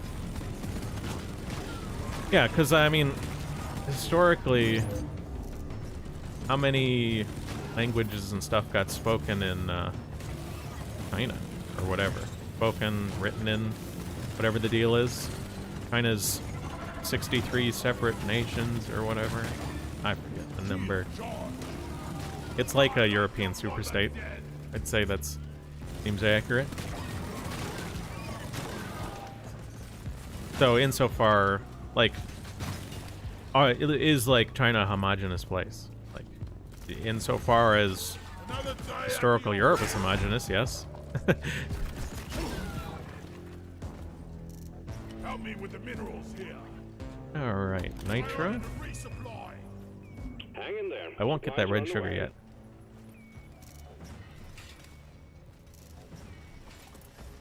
Patricia says the Chinese gene pool is rather small compared to the European one. Need you here. I mean, I don't know. I'd have probably, maybe. I'd have to look at the actual genetic distance between the groups, because you're talking about genetic distance. I mean, obviously they have more people, so like the gene pool is probably decently wide when you have over 1 billion people. But you mean in total potential genetic distance? Yeah, maybe. Pick it up, drone. Go get that, boss. Bring me the egg. Bring me the egg. Johnny says European countries are pretty much under EU control anyway. To varying degrees, I'd say. Some more than others, but certainly, like, if the EU decides a thing, it really matters to the member countries and even the non-member countries, right? The egg quota has Like, been it's met, certainly and management a will be force pleased. Well done. to be reckoned with. All right, Bosco, I need you to go get a quarks. Help me mine this. Where are they? Oh, there's one there. You go get that one. I'll get this one. Where? Okay.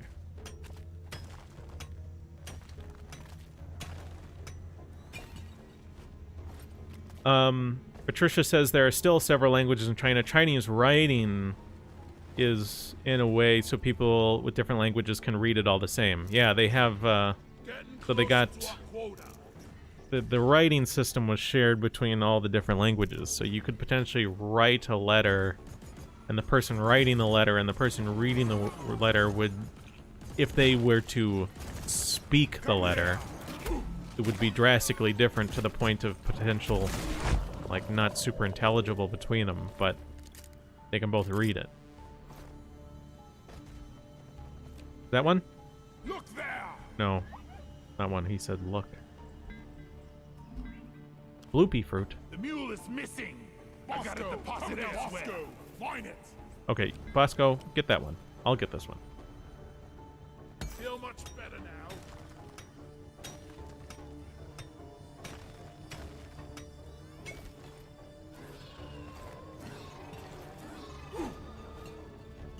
Don't fall down the hole.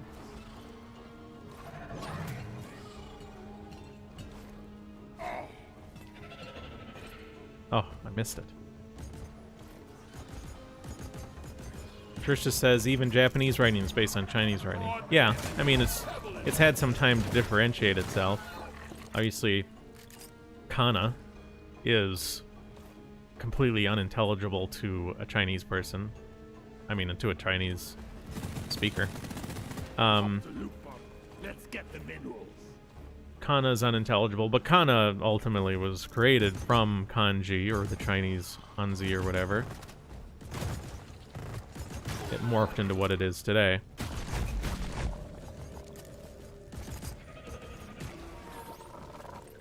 That being said, I don't think, like, if a Chinese person, I'm not sure the Chinese characters in Japanese how much they've changed. Like, I think they're mostly the same. So, ignoring the well, like, the Chinese, well, we could probably Google this or something. But Chinese reader just picks up a piece of Japanese literature, how much of it can they get? They might know the subject of sentences, but not necessarily always what's being said. Just based off of the similarities in kanji. Here I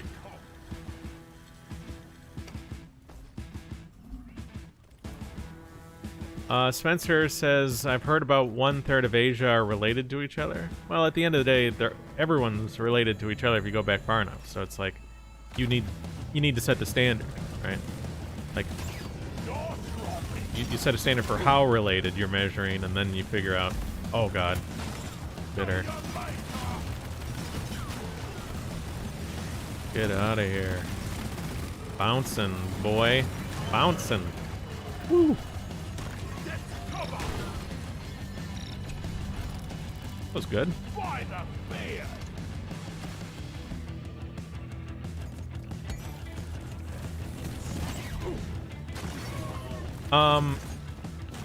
So Gladius says, I wonder if Chinese is like the Latin for East Asia. You mean in the future? Because Latin is obviously a past European language, so the Asian analog to Latin would have to be a past Asian language, right?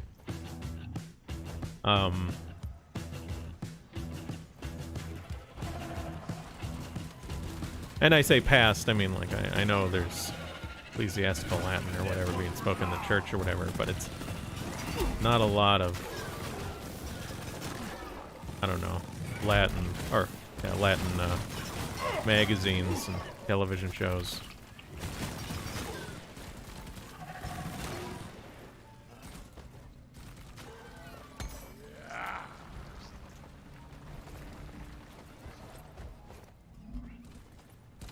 Where the heck are these quarks? They're hard for me to see in this biome because the biome already glows blue. So I'm looking for blue glowy stuff. And it's already full of blue glowy stuff. Okay, did I ever go in here? Ah, there's one. I need 2. Mine it. Aha. And then there's another one. What's this?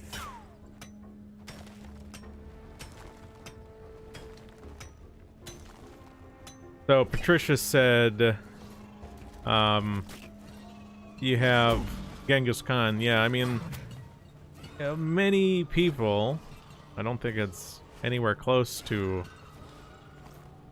even half of Asians, but many people, like tens of millions, are like direct descendants of Genghis Khan. Like Genghis Khan forced himself on a greater percentage of the world's women than would ever be possible to do again. Right?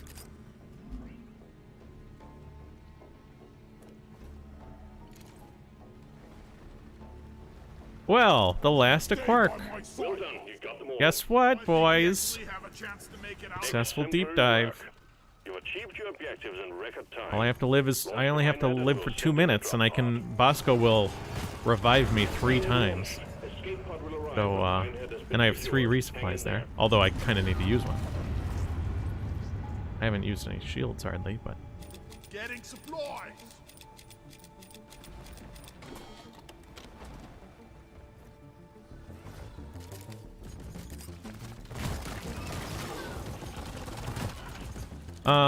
Patricia says it's geographic too. Europe has a lot of peninsulas, and peninsulas divide each other. Yeah, peninsulas and mountain ranges, right? There's a lot of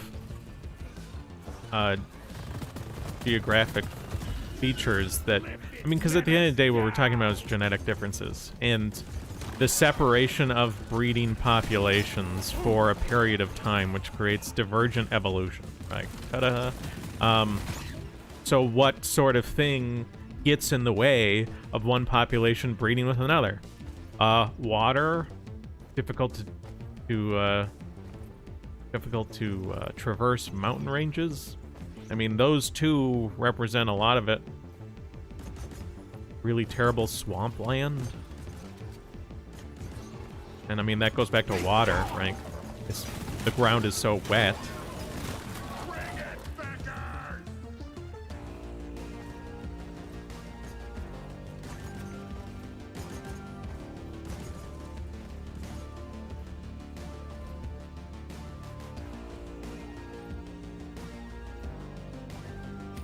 grabbing ammo. Alright. Getting I'm just more gonna grab ammo. these. Pod arrives in 10 seconds. 5, rather. Get out of here. Your ride home is on the way. Drop pod inbound. Oh, so it's right there? That'll be easy. I'm gonna get there at the same time as it gets there. More or less. Look at this. Oh, I beat it. I think this is the opening. Drop pod has arrived. Look at that. Clock is ticking. All up to you, team. My chariot. Drop Wow, pod departing I got all the way in the in seat. 3 minutes. Retrieving escape pod.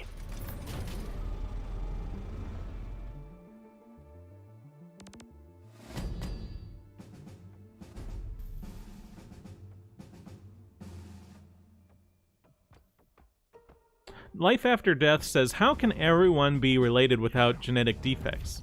Well, I think we generally see, so what we're talking about is inbreeding depression, right? So when very, very closely related organisms breed, there are consequences related to multiple recessive traits that are harmful when expressed. In humans, I think you generally don't see inbreeding depression as long as the people are second or third cousins, or less distant than that.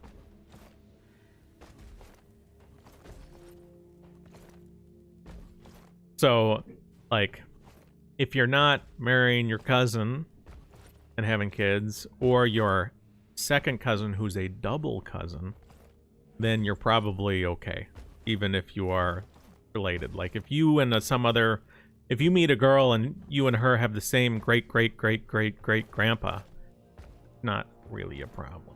I mean, what are you, like, fifth cousins? The average genetic material you directly share from that ancestor is probably something like 0.1% or something. I don't know. It's a very small amount, if at all. And it is possible, like, your number is 0. Like, it's literally possible for that number to be 0. Because there's no guarantee that either of you share the same DNA. Like, it's possible that neither of you have genetic material directly from that ancestor that you also share with each other.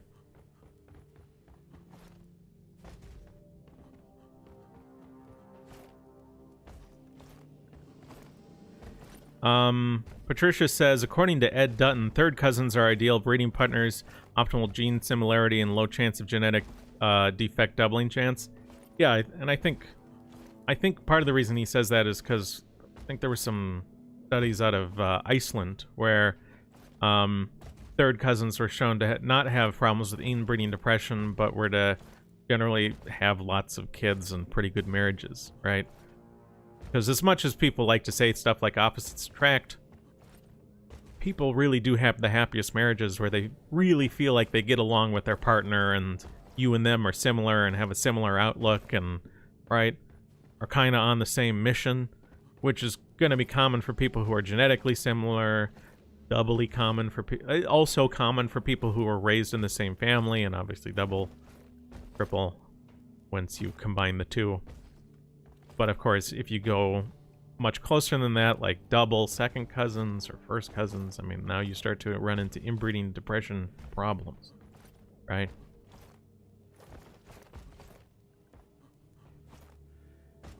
So, a couple people in the chat, like Varg, talking about Slavs. You know, it's interesting. So I had someone visit me. There was a woman visiting me in a different date. I was somewhere for a reason, and some woman came to visit me, and I brought her around the town, and we went out to a couple of restaurants. You know, I wanted to try something. And I asked her, like, what is this? Does this place feel normal to you? Does this place seem typical to you? And she said, yeah, it seems like a typical suburb. Seems like a typical America everywhere. And then I mentioned, you know, like, it's like something like 70% Russian there. Something really high. You go to the bank, everyone's Russian, or everyone's Slavic, you know, Russia, Belarus, Ukraine, this sort of area, Eastern Europe. And the only reason she really saw that everyone was Russian is we went into a Russian restaurant, right? And it was like, just like being in anywhere else in America. Being in Anglo-America, being in Slavic America, couldn't hardly tell the difference. And then we also went into a Greek part of the area, and couldn't hardly tell the difference there either. Now, Patricia says there is also a selection when people go to America. Yes, there's a selection when people go to America, and historically there's been selections after that. I have a video called Assimilation is a Joke, and largely there I am looking at sort of intra-racial, like just white people, for the most part, assimilating into American culture, and I kind of talk about why assimilation, as people think of it, is a myth, and what assimilation really is taking people who don't belong in your society and sending them back out to wherever they come from, right? So, if you're interested, I made that video. It's called Assimilation is a Joke. You know, I don't think, let's say, Slavs and the Anglos are interchangeable. Obviously, we have our individual personalities and our difference. That being said, on the world stage, Slavs and Anglos aren't as different as you might anticipate once you start to really take into account the cohesions of Africa and the everybody else.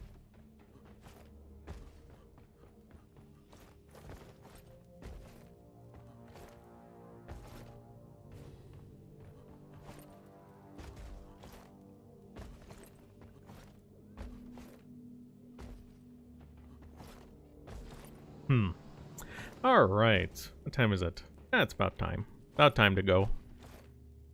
Well, I got through my deep dive. I slipped.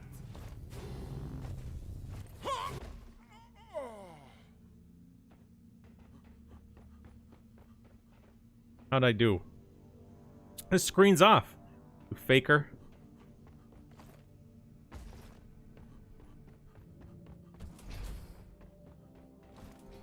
All right. Well, I'm probably gonna find a way to take, you know, that middle of the where I brought up. Han says multicultural society. What could go wrong? Yeah, exactly. Nothing. Nothing ever goes wrong in multicultural societies. And if you say it does, we're gonna ban you.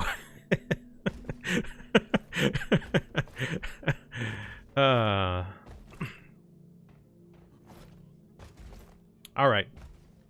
Well.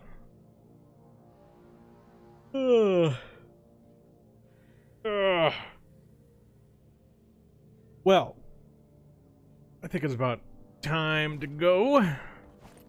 Let me see if I can... I know, Johnny, you might be the only one on DLive. Let me take a look at DLive. Let me see if I can log into DLive. Okay, I know you might not be able to see what's going on my screen here, but...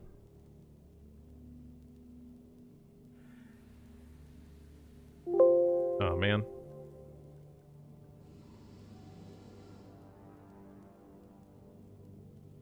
Let's see here. I was having some trouble logging into DLive before, but maybe it's working now.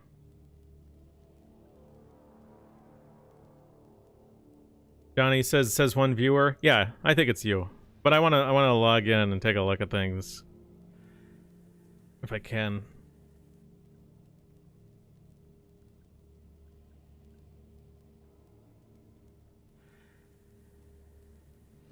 Okay. Hey, I don't know why I was having trouble before logging in. So, Johnny, have you been using DLive? Is there still a chest that you open? There used to be. I don't, I don't see it now. Is that something they removed? Because... Not on my screen.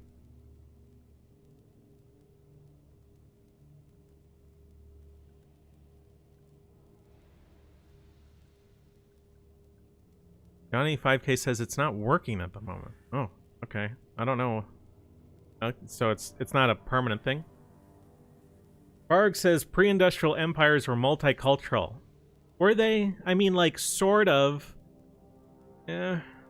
So, like, let's take the Romans. Roman Republic, right? So the Roman Republic would go and conquer the Gauls, right?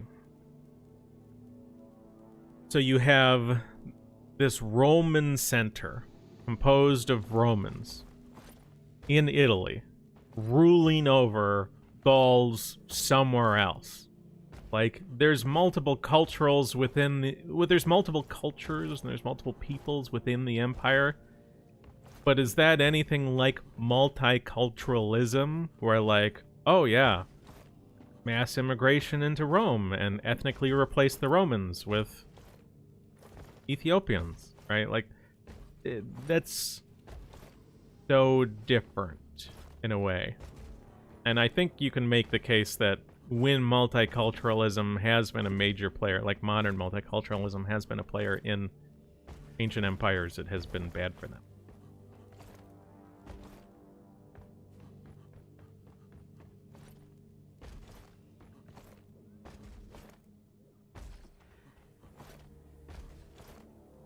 Johnny says the chest might be coming back. Okay. I just wanted to check since I was having a problem logging in before, and then I was like, well, on my Saturday streams I should be opening the chest, so I did some stuff, so now I can log in. But now the chest isn't here, so I wasted my time. Farg says he doesn't advocate for multicultural societies. I know. I'm just saying. Does it make sense? Like, when we look at when we look at some of these ancient empires that people call multicultural, are they noticing that there's one cultural hegemony controlling others?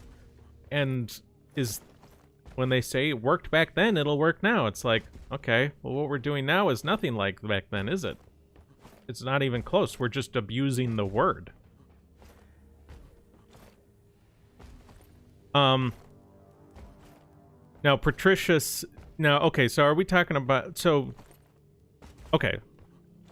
So, Patricius says Cicero wrote about how bad it felt to see so many foreigners in Rome, he thinks. And Cicero may have written that. I know there was a lot of controversy. So, when Caesar conquered... So, like, Transalpine Gaul, sort of modern France, right? Caesar was trying to make alliances there and really take control of things, and one of the favors that Caesar would hand out was Roman citizenship, right? And so these Gauls would come into Rome, and a lot of the Romans really weren't happy about it.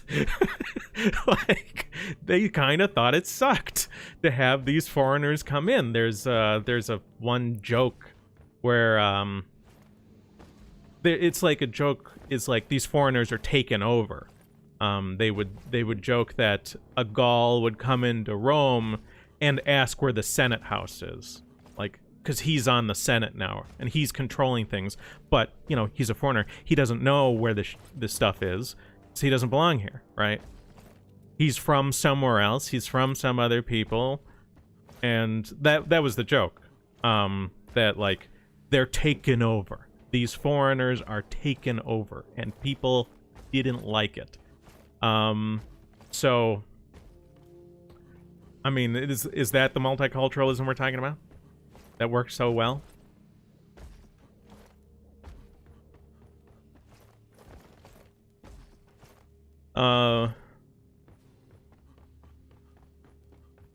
Barg says by multicultural, he means different people coexisting and preserving their culture. Okay, well, that's not what people mean today. What people mean today is the melting pot, or just, you know, everyone preserving their culture except for white people. White people being destroyed, right? So I'm like, I'm not inclined to use multiculturalism in that way because your average person does not imagine multiculturalism that way. So if you speak in support of multiculturalism, but they don't know your exact little definition of it, they're generally just going to assume that you're one of the many voices supporting modern nonsense, and they should too, right? Everyone around them supports the modern nonsense, and they should too. Just keep your head down, keep your life simple, and support modern nonsense. So, gosh. Patricia says, Rome was a form of a failed multicultural experiment, and the different ethnicities had constant problems. Mixed legions were a big problem. When legions retired, they even refused to mix with other regions because everyone wanted to go home to their kin. Yeah.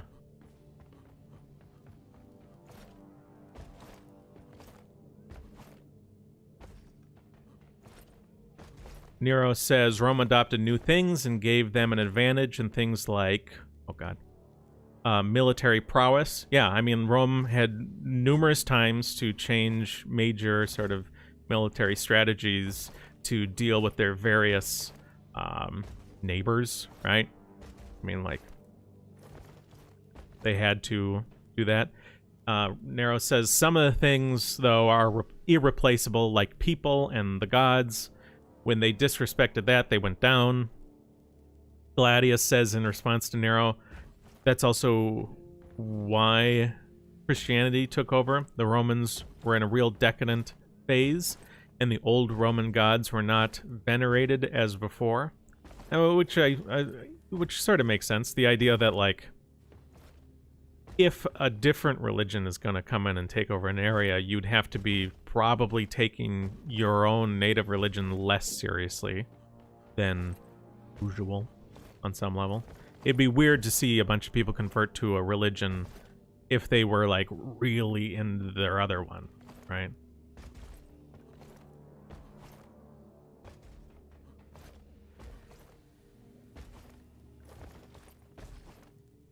All right. Well, I think that's about it for today. I'm out. I'm about ready to go. I got my deep dive in. I should do an elite deep dive on stream, but then I'd have to talk even less, right? I'd have to just be playing, focus, not die. Especially when they spawn a, like, you're doing a black box on the last stage and they spawn a bulk detonator right on top of you. Well. Thanks for all for coming. I hope you have a good weekend. And I'll see you on Wednesday, 7 p.m. Eastern Standard Time. I'll be doing more, you know, Deus Ex Human Revolution. I'm going to work on my Adam Jensen impression. See if I can get it consistent. I don't think I'll be able to, but maybe I'll give it a try. Okay, have a good one. Peace.